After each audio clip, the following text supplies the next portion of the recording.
안녕하세요. 알기 쉬운 바이오 알바 킹입니다. 올해 안에 상장되어서 올라오는 툴젠에 대해서 얘기를 해보겠습니다. 툴젠의 도전이란 제목을 한번 붙여봤는데요.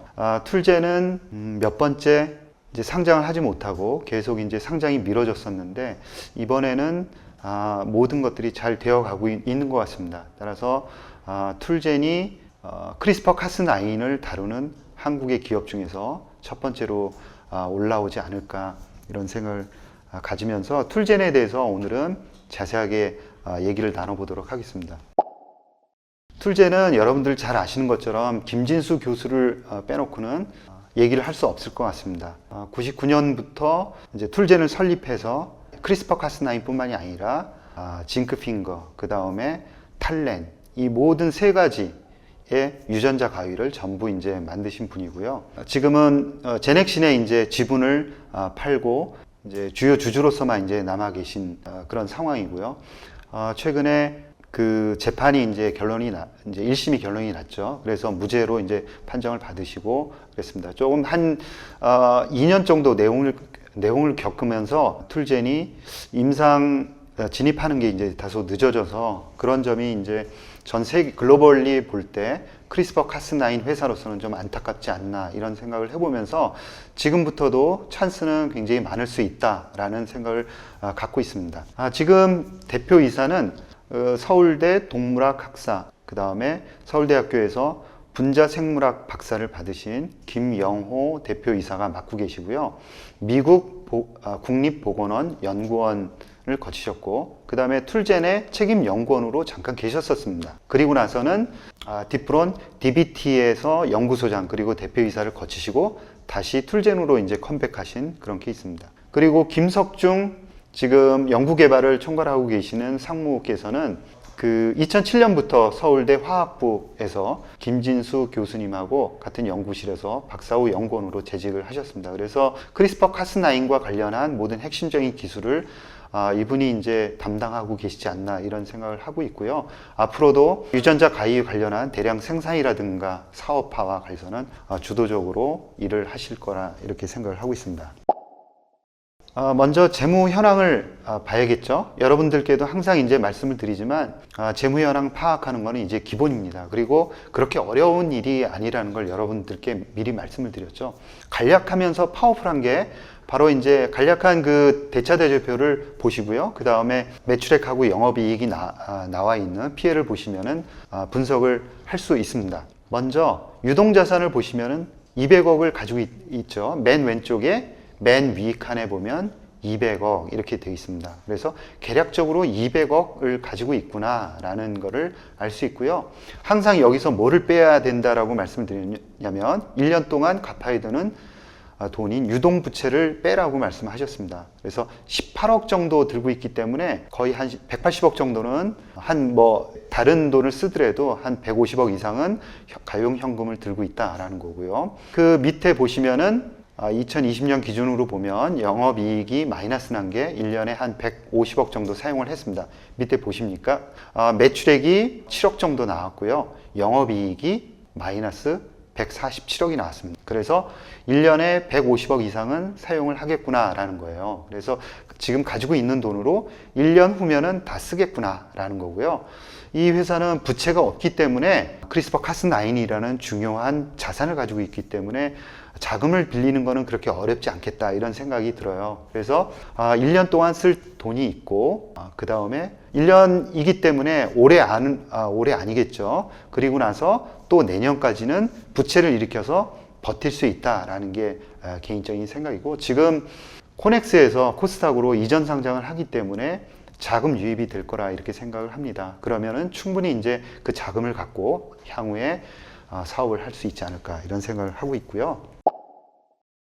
사업 현황은 크리스퍼 카스9을 가지고 있기 때문에 자체적으로 인비보, 엑스비보로 치료제를 연구하는 연구 개발 사업을 하고 있고 그 다음에 크리스퍼 카스9으로 다양한 사업을 하고 있습니다. 그래서 크리스퍼 카스9 서비스, 그 다음에 지놈 에디팅, 그 맨 오른쪽에 보시면은 지놈 에디티드 셀 라인, 그래서 게놈을 유전자 편집한 그런 세포들을 그런 라인업 해놓은 겁니다. 그런 세포줄을 라인업해서 서비스를 하고 있는 거고요. 그 밑에 보시면은 지놈 에디티드 마우스, 그러니까 마우스 중에 유전자를 일부 이제 잘라낸 거죠. 그래서 어떤 유전자가 기능하지 않는 쥐, 이렇게 보시면 될 것 같습니다. 그런 쥐들을 만드는 거죠.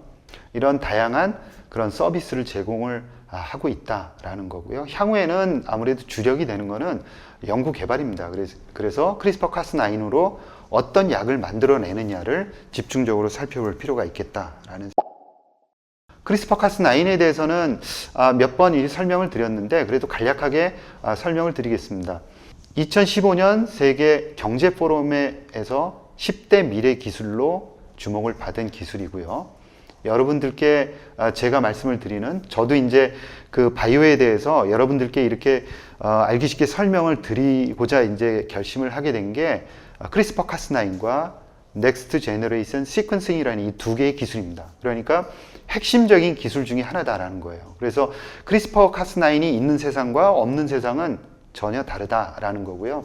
이 시장의 성장성을 평가를 해놓은 거 보면 올해 대비해서 향후 한 4, 5년 후에는 2배가 훨씬 넘는 시장 규모가 돼 있을 거다라는 시장 규모 예측이 되어 있고요. 그 다음에 아시는 것처럼 작년에 이제 노벨상을 받았습니다. 크리스퍼 카스9이 뭔지에 대해서 아주 간략하게 설명을 드리면, 카스9이라는 단백질과 그 다음에 정확하게 타겟팅하는 유전자의 염기서열을 맞춰볼 수 있는 가이드 RNA, 이렇게 두 개로 구성되어 있는 게 크리스퍼 카스9입니다. 카스9 단백질이 우리 핵 안으로 들어가서 타겟팅하는 유전자를 찾아가죠. 그리고 나서 가장 먼저 뭐를 보냐면 팜 시퀀스라는 거를 찾아내죠. 그래서 팜 시퀀스 NGG를 찾아내고 그 안에 딱 붙습니다. 그러면 가이드 RNA가 저 보시는 20개의 염기서열을 맞는지 안 맞는지를 맞춰보는 거죠. 그래서 만약에 맞다라고 판단이 되면은 타겟팅하는 그 유전자 두 줄을, 염기서열을 두 줄을 잘라내는 겁니다. 이렇게 함으로써 유전자를 교정하거나 유전자를 조절하는 기능을 가지고 있는 거죠. 요새 가장 핵심적으로 여러분들이 관심 있을 툴젠의 크리스퍼 카스9 특허에 대해서 알아보도록 하겠습니다. 서두에 말씀드린 것처럼 크리스퍼 카스9에 대한 원천 기술을 우리나라에서 이제 등록을 했고요. 툴젠은 1세대 그리고 2세대, 3세대 모두 갖고 있는 세계에서 유일한 회사 중에 하나입니다. 지금 문제가 되고 있는 게 이제 브로드 연구소에서 특허 원천을 가지고 있고, 그 다음에 또 한 곳은 CBC라는 세 곳의 이제 세 기관에서 또 다른 유전자 치료제 관련한 그 크리스퍼 카스9 원천 기술을 가지고 있습니다. 그리고 우리 툴젠이 가지고 있는 거죠. 이 세 회사가 지금 저촉 심사에 들어갔습니다. 이 저촉 심사라는 것은 우리가 먼저 이제 크리스퍼 카스9을 발명을 했다라고 주장을 하는 거예요. 이 세 곳에서 서로 주장을 하는 거고, 그 세 곳에서 어디가 가장 먼저 크리스퍼 카스9 관련한 특허를 발명을 했는지를 지금 판단을 내려주고 있는 겁니다. 자, 그러면 상황이 어떻게 되고 있는지 조금 더 자세하게 살펴볼 필요가 있는데요. 미국의 특허법은 2013년 3월 이전과 이후가 전혀 다릅니다. 이전은 선발명주의, 이후에는 선출원주의입니다. 선발명주의는 어쨌든 먼저 발명한 사람이 증명을 하면 발명자가 되는 겁니다. 그리고 선출원주의는 먼저 출원한 사람들이 특허를 갖는 거죠. 아무리 빨리 발명을 했다 하더라도 먼저 선출원을 하는 사람이 특허권을 갖는 겁니다. 그런데 문제가 되는 크리스퍼 카스9은 2012년도에 지금 출원들이 다 되는 거죠. 가출원들이 되고 있습니다. 그러니까 어디에 해당하냐면 선발명주의에 해당하는 겁니다. 그래서 내가 먼저 발명을 했다는 걸 증명을 해야 돼요. 근데 지금 상황이 어떤 상황이냐면 CBC가 가장 먼저 2012년 5월에 가출원을 했습니다. 그리고 나서는 같은 해 10월에 툴젠이 가출원을 해요. 그리고 나서는 브로드가 가출원을 했습니다. 2012년 10월에 한 거죠. 그러니까 가장 먼저 한 거는 미국의 CBC가 가장 먼저 가출원을 한 겁니다. 그러니까 정규 출원을 하기 전에 그냥 먼저 가출원을 내놓고 일정 기간 내에 정규 출원을 하면 되는 거예요. 그러니까 미리 가출원들을 미리 하는 거죠. 그리고 나서 정식 정규 출원을 1년 이내에 하는 거 봅니다. 그러면 2013년도에 CBC가 정규 출원하고 또 툴제니하고 브로드가 한 거죠. 어떻게 됐냐면 그 미국 특허 심판원에 처음에 그 툴젠이 우리가 가장 먼저 특허를 발명을 했다라고 냈는데 그거를 기각을 시킨 겁니다. 그러다가 다시 이제 위에 항소를 했죠. 그랬더니 그 두 번째 다시 받아들여진 겁니다. 이 받아들여졌다는 거는 뭐를 의미하냐면 툴젠이 의미가 있다라고 가출원한 게 의미가 있다라는 게 받아들여진 겁니다. 그래서 일단은 툴젠은 가출원을 했고 그 다음에 정규 출원한 것이 이게 인정이 됐다라고 봐야 돼요. 먼저. 그리고 CBC도 가출원을 하고 정규 출원을 했는데 지금 상황은 CBC 거는 받아들여지지 않은 것으로 판단이 됩니다. 이것은 지금 국가지식재산위원회가 쓴 보고서를 보면은 뉘앙스가 그렇게 나와 있어요. 그래서 지금 상황은 툴젠에 조금 더 유리하다 이렇게 이제 봐야 될 것 같고요.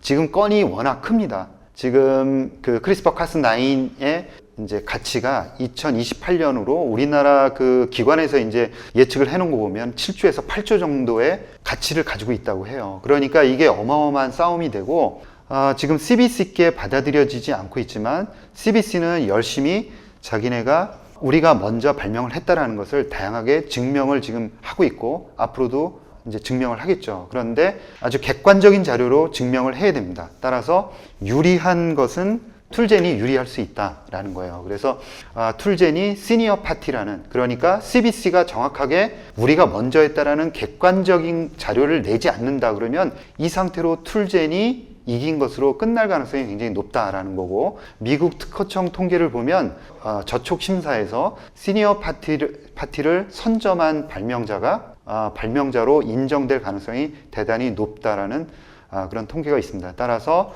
크리스퍼 카스9 특허와 관련해서는 툴젠이 불리하지 않다라는 이야기를 좀 조심스럽게 말씀을 드릴 수 있을 것 같고요. 상장을 하기 위해서 우리나라에서도 그 이제 기업을 심사하는데 그 기업 심사에서도 원천 특허와 관련한 그런 사항은 문제가 없다라는 쪽으로 해석을 한 것으로 제가 알고 있습니다. 따라서 원천 기술은 어느 정도 툴젠에게 조금 더 유리한 상황이다라고 이제 말씀을 드릴 수 있을 것 같습니다. 표 위에 크리스퍼 카스9 원천 기술 특허라고 되어 있습니다. 원천 기술입니다. 그래서 이 원천 기술이라는 것은 등록, 승인, 출원해서 몇 가지 있는데 그 원천 기술들을 몇 개로 쪼개 가지고 등록을 시키는 거예요. 그래서 미국의 4개의 원천 기술을 등록을 했는데 그 중에 1개는 특허를 받았고 등록이 된 거고, 2건에 대해서는 심사 중입니다. 그리고 1건에 대해서는 지금 현재 저촉 심사가 이루어진 거예요. 이 건은 대단히 중요한 원천 기술에 해당합니다. 그래서 그 이제 국가지식재산위원회가 평가를 한 게 이 특허 관련해서 크리스퍼 카스 관련 누구든 최초 발명인 것이 인정받게 된다 그러면 특허의 원천성 및 향후 라이센싱 등 사업의 판도에 큰 영향을 미칠 것이다 라는 판단을 할 수가 있겠습니다. 저도 이제 그런 궁금증 이런 게 있었는데, 노벨상하고 지금 크리스퍼 카스9은 분리해서 봐야 될 것 같습니다.